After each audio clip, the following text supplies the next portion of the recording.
వరి ధాన్యాన్ని పెందుర్తి నియోజకవర్గం సబ్బవరం మండల ప్రజా పరిషత్ కార్యాలయంలో గ్రామ పంచాయతీలకు చెత్త సేకరణ కోసం ట్రైసైకిల్ బండ్లు పుష్ కార్ట్స్ పంపిణీ కార్యక్రమం జరిగింది. ఎమ్మెల్యే పంచకర్ల రమేష్ బాబు పాల్గొని ప్రజలు పరిసరాల పరిశుభ్రతపై మరింత చైతన్యం కలిగి ఉండాలని, చెత్తను వేరు చేసి వేయడం తప్పనిసరి అని సూచించారు. ఆరోగ్య పరిరక్షణ కోసం దోమల నియంత్రణ, నీటి నిల్వలను నివారించడం అవసరమని తెలిపారు. ఈ కార్యక్రమంలో అధికారులు, ప్రజాప్రతినిధులు, ఎన్డీఏ కూటమి నాయకులు పెద్ద సంఖ్యలో పాల్గొన్నారు.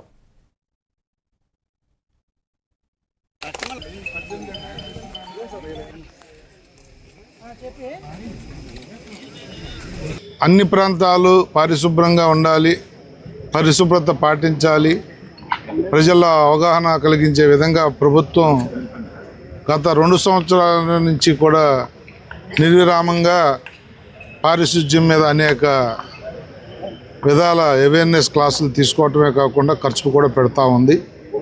దానిలో భాగంగా ప్రజలకి బాస్కెట్స్ ఇచ్చి మీ ఇంటికే వచ్చి కూడల్లో పెట్టడమే కాకుండా మీ ఇంటికే వచ్చి చెత్త కలెక్షన్ చేసుకునే కార్యక్రమం ఈ ట్రైసైకిల్స్ ద్వారా జరగబోతూ ఉంది.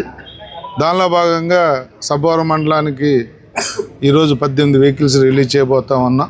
నిల్వ నీరు ఉంచొద్దు, ఉంచిన మూతలు పెట్టండి, మలేరియా జ్వరాలు దానివల్లే వస్తాయని చాలామందికి అవగాహన ఉండదు. నీరు దొరకదేమో, మళ్ళీ కుళాయిలు రావని దాచుకుంటా కోసం చేస్తారు. 4 రోజులు నిలవన్న నీటి దగ్గరే మలేరియా దోమ చేరద్ది.